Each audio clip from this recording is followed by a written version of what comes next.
Yo. Kanji, or Chinese characters, are often considered the most terrifying thing about learning Japanese.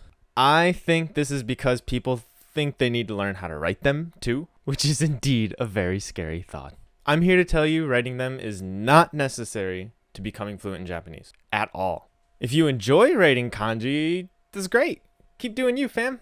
But if you're giving yourself hand cramps because you're writing the same kanji like 30 times a day over and over and over because you think it's absolutely necessary to learn Japanese, I have good news for you. You're wasting your time. Memorizing how to write kanji isn't useful because reading and writing are two completely different things. If you've never not known how to spell a word in English, you know this firsthand. Kanji is really no different from English spelling, at least from the perspective of a learner. And by that I mean a learner of English might read a word and they have no idea how to pronounce it because the spelling is so whack. It's really no different from Japanese with us and the kanji. We might see a word but not really know how to pronounce it.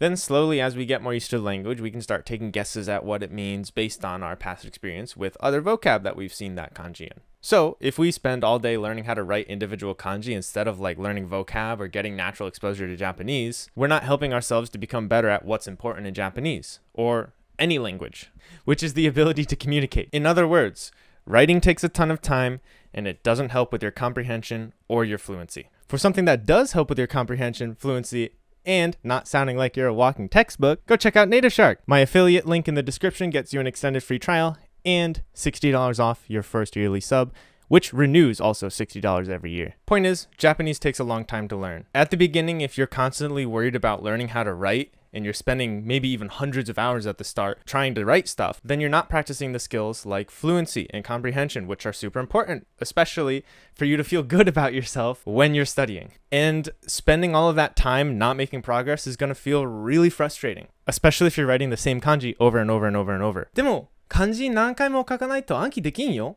Stop. That's the sound of you not believing in yourself. Yeah. I did that writing too. It didn't help me improve my Japanese. It was also a mind-numbing experience that I gave up probably less than 3 weeks in. You will memorize them perfectly fine over time. Reading, getting natural exposure, doing your core studies, you'll be fine. Be patient with yourself.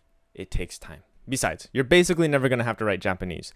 There's one exception if you live in Japan. And that exception, your name in katakana, so not kanji, and your address, which will be in kanji. But you can do what I did and just write your address in your phone and then just bust it out whenever you're trying to write whatever. You just stare at your phone, right? And it's fine. For all other purposes, learning to write is just for fun. So if you don't find it fun, stop.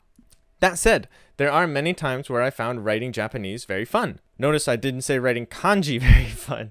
Japanese. So what I did is I actually hand wrote a journal, and honestly I'd recommend it to you too if you were interested in learning how to write but didn't want to do the frustrating bad method that might cause burnout. Writing a journal feels so much more rewarding because you're writing kanji that are relevant to your day and you're practicing how to describe your day in Japanese, which is something I still struggle with doing as eloquent as I'd like to, even to this day. It's also really fun to look back on your journal maybe a few years after you've actually written it and just kind of look for your mistakes or look for maybe how you could improve your sentences and just realize your progress because you're going to be so much better when you're looking back at it. But sometimes you're going to feel like writing that journal is stressful. So stop. Just stop. Remember, the way to never stop learning Japanese is for it to be fun. So write your journal when it's fun and don't when it's not. It's a long journey and the best thing to do is just focus on continuing it.